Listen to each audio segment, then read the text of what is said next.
All right, guys, I'm back. I'm back. I'm live. I'm not going anywhere. It is not my time to go. So I'm not going anywhere yet. Not yet. When I do go, I go.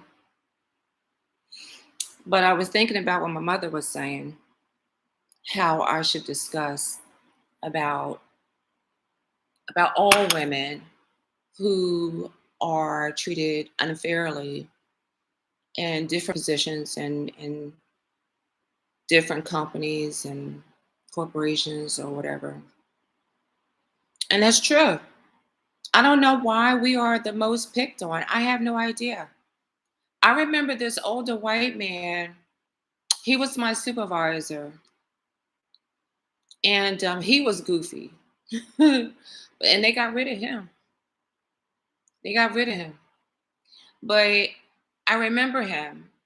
And he said, and I remember complaining to him about this guy that was always this white officer that was always, giving me a hard time, and it was just unbearable. So the older gentleman said to me, maybe he likes you.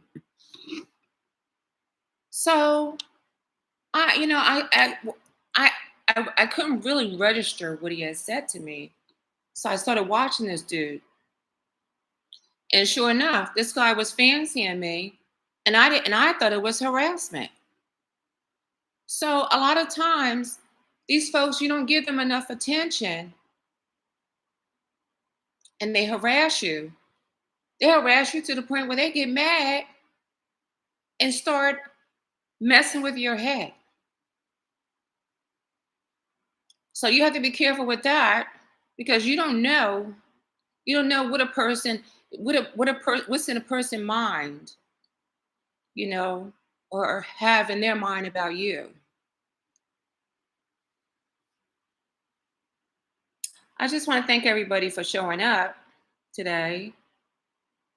And again, my name is Ilyasa. I'm the other Ilyasa, Ilyasa Roberts hyphenation White. I remember this lady said I spelled my name wrong because I had Roberts hyphenation White. She says, well, how do you spell hyphenation? I said, well, there's the mark right there. It's a hyphenation mark. Hmm. Anyway, I want to thank everybody for showing up, and to let y'all know, hey, y'all hang in there. Y'all black women in corrections that are being challenged, that are being handled terribly, and even the other women. I'm going to include them too, that's being challenged. And I remember this one lady I was working with in corrections. She died. She died. I forget her name. I think it was like Christopher or something. I don't even know. But I remember she died. They drove her to a point where I guess she felt as though she needed more attention, and she started turning to the inmates for attention. And I have no idea. Something happened there where we started seeing her more and more with the on the other side. Then all of a sudden she was no longer working there, and then she died. Then she died. But I remember they ostracized her. I remember how they treated her, and she wasn't black; she was a white woman. And that's why I tell y'all, don't be compromised. Y'all make it worse. Don't get yourself in a position where just because your coworkers are handling you terribly, don't you go to that other side and start hanging out with people who are incarcerated. Don't you all do that, because now y'all messing with your bread and butter. They take that carpet right underneath your feet and flip you right on your back. Especially if you have a family that you have to contribute to.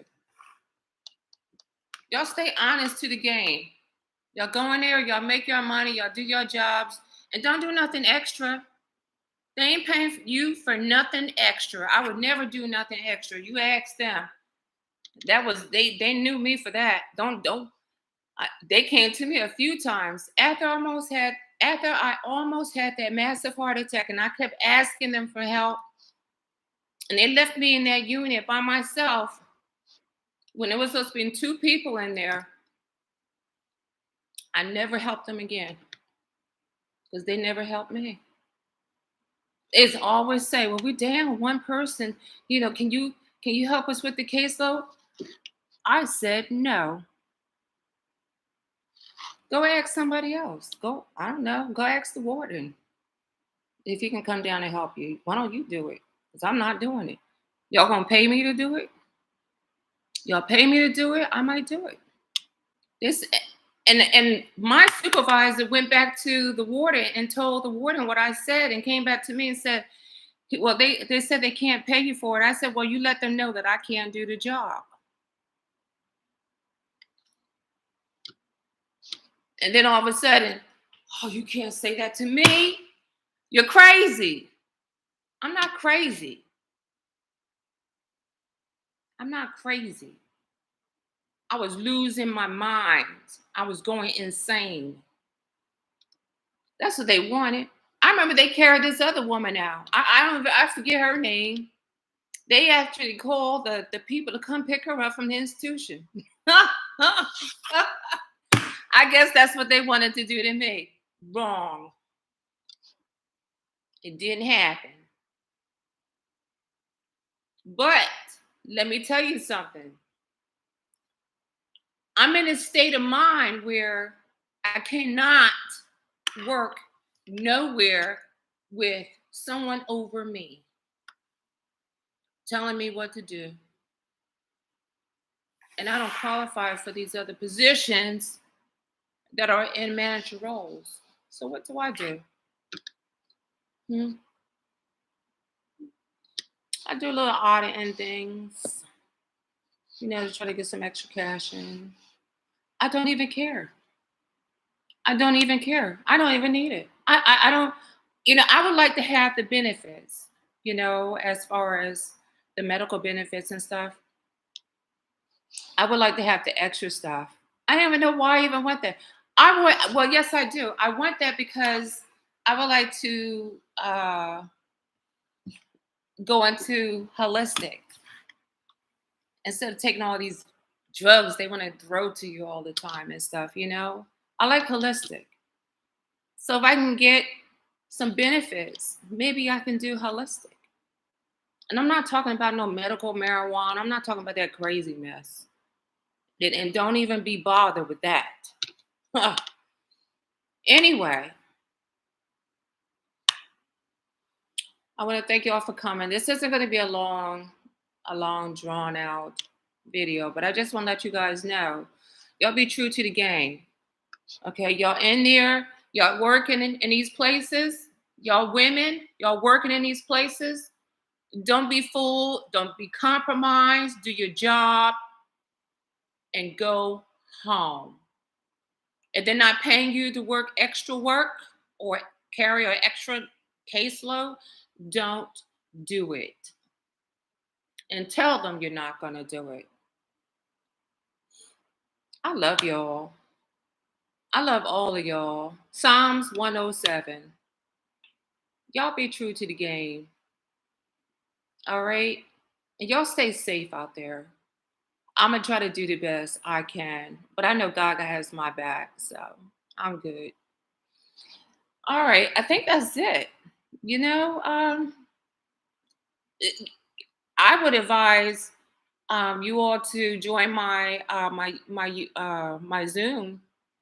I meet on Thursdays. Thursdays at 2:00. Y'all need to come on. Shut your cameras down. I don't need to know who you are. Shut your cameras down. Come on in. All right, and we can talk. It's free. It's better than going to one of these. Not unless you want pills. If you want pills, you go to a psychiatrist.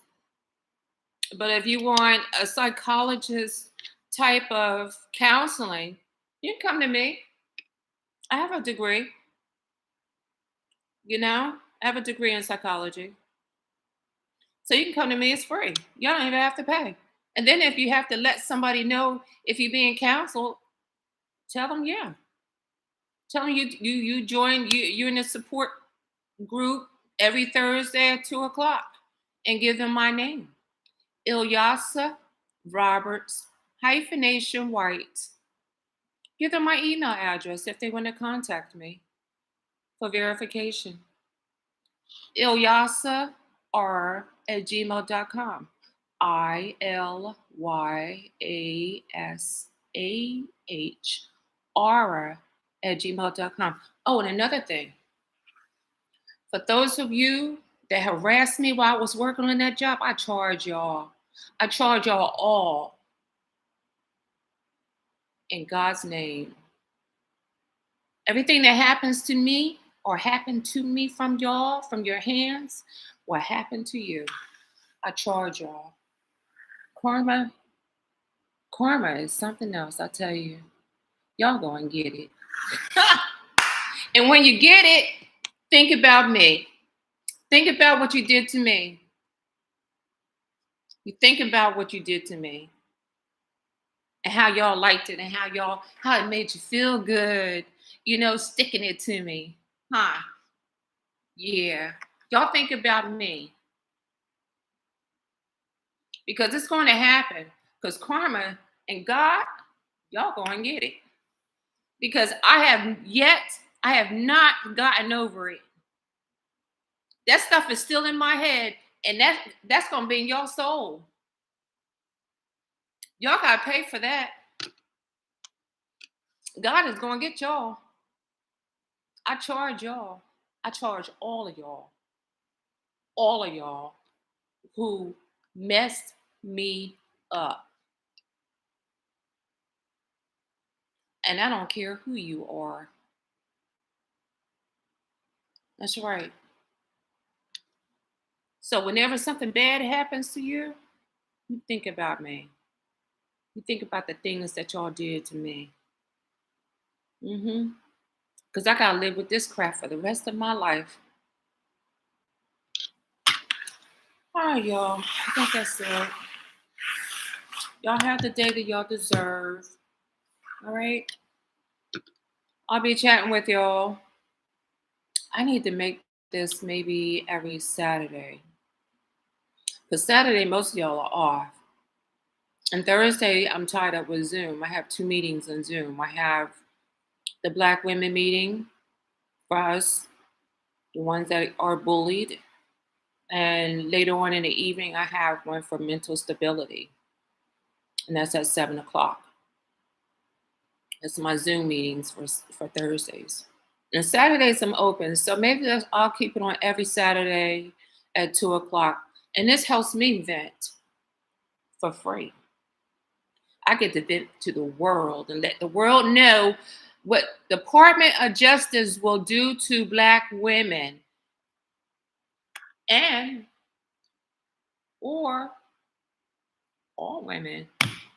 In that case, if you don't play the game with them, if you don't go to their parties, if you don't get in their sheets with them. Yeah, some supervisors were like that. I asked this one supervisor, well, why did I get a unsatisfactory? And I was in Brooklyn. Why did I get an unsatisfactory? And this Spanish dude I was dating got all good marks.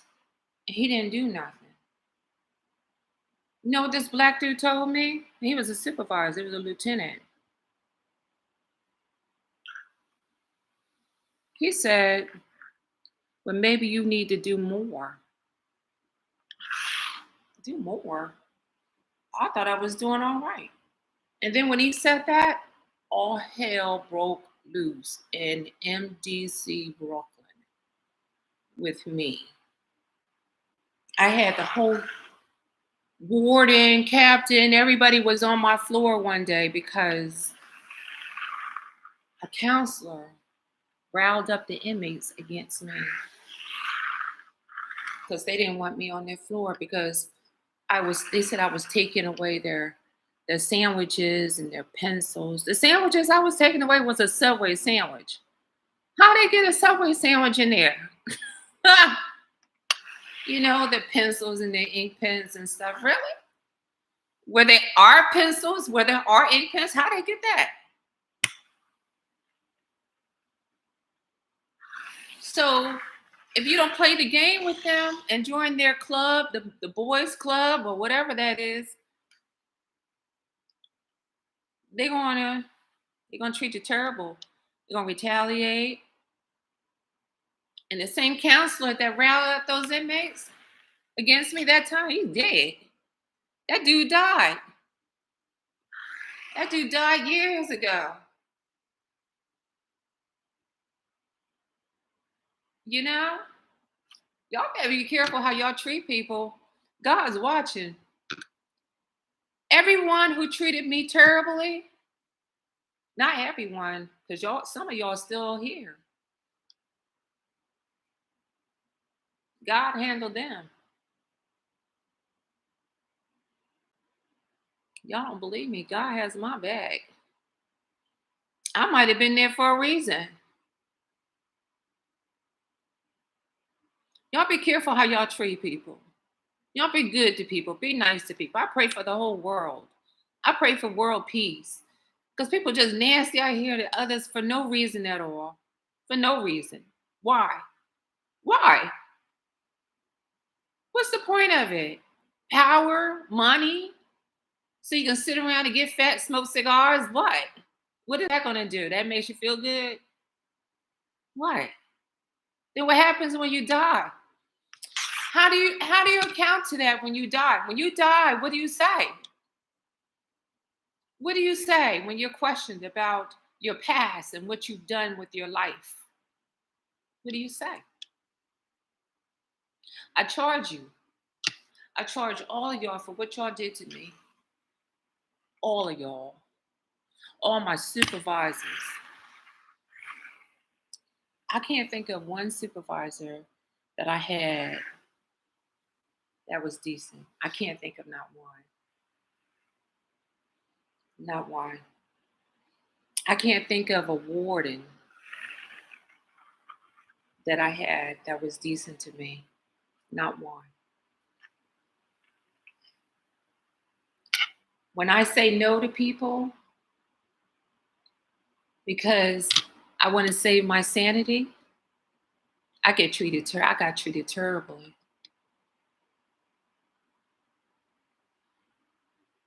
People love that job, but I hate to use the word hate. Hate is a terrible word to use. I didn't like it. I didn't have a good run with it. I was dealing with I never dealt with terrible people like that before. I mean, I grew up in Trenton, New Jersey.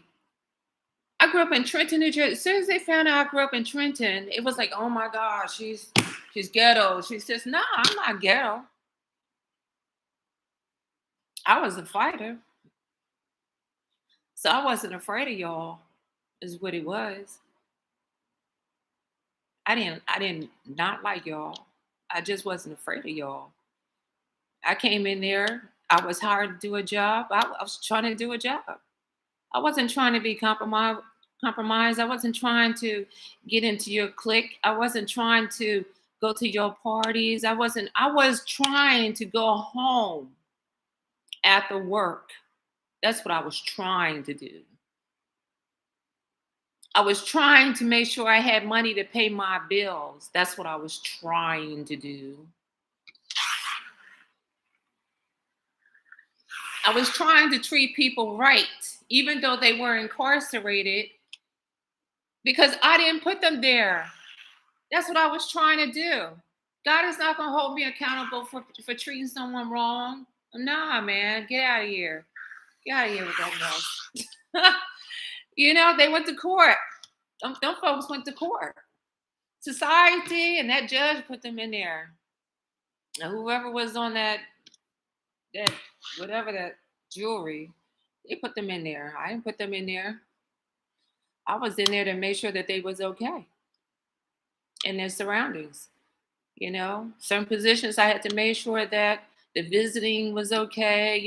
Other stuff was okay, that they was paying the fines and all that stuff. That's what I was getting paid for. I wasn't getting paid to harass folks. And I just wasn't going to do it. It's not in my blood and still isn't in my blood.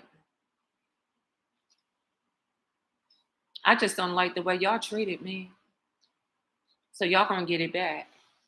Y'all going to get it back. Because God is going to get y'all. I'm live. And I'm still here. I'll see y'all next Saturday. Next Saturday at 2 o'clock. Let's see what we can talk about then. All right. Let me see what I could do. It's so many things I can talk about. There's just so many things. I wonder if people think about how they treat people and how it will affect them long term when they do decide to treat you terribly. Because you mess a person up. You really mess a person up.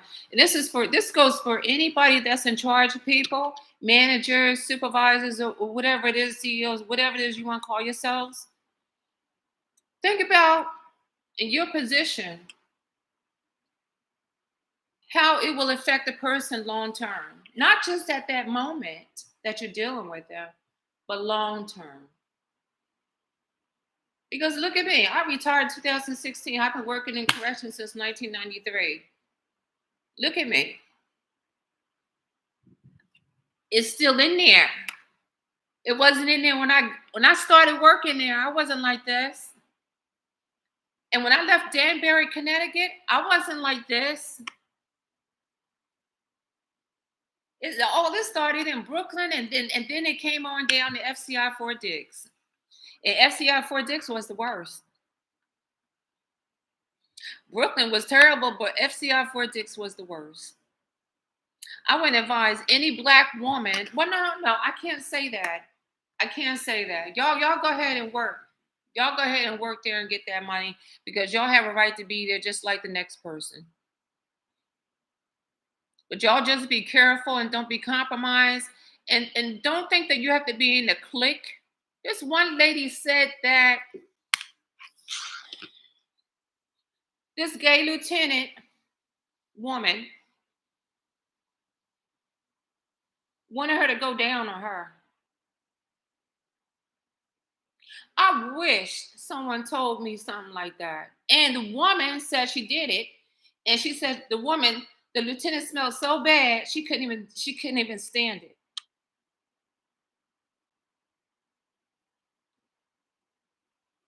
It hurts when they come from your own kind. But see, they knew who to mess with. I wish some woman would have told me to do some mess like that to her in order for me to be in a clique or in order for me to be part of a crew or whatever. I wish. I would have been fired right on the spot. I would have been fired. They would have had to drag me out of there. Because I would have punched her right there where she wanted me to go down and lick and all that. I would have punched her right there. I would have grabbed and tried to tear it off of her. She asked the right person, and the person did it.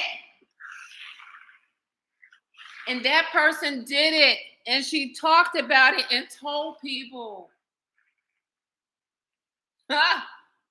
Why? Why does it have to be like that? I mean, I could tell you tales about me. How I was pinned in the office. This dude tried to penetrate me after I'm struggling in the office. An officer.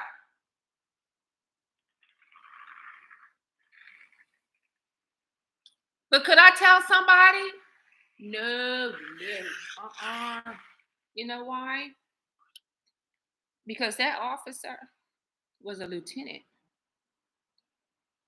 And he was, I guess, a person of high standards there, they wouldn't have believed me. I had to live with that. And every time I saw that dude, I looked at him and he looked at me, but he ain't never tried that again because I struggled with that mug. I showed him, no, that ain't gonna happen here. So that's the stuff that goes on in there. Y'all women, y'all be careful. Don't get in a position where you're by yourself with another person. Sometimes you have to. Sometimes you have to. But y'all protect yourselves. Y'all protect yourselves and don't be vulnerable. Don't be, flirting and all that stuff. That stuff gonna get y'all in trouble. I can go on and on and on with stories, but I'll catch y'all next Saturday, 2 o'clock. Be here. It's like Alfred Hitchcock. 2 o'clock. Be here. I'll see y'all. I love y'all. Y'all take care of yourselves, all right? I know how to end the stream now.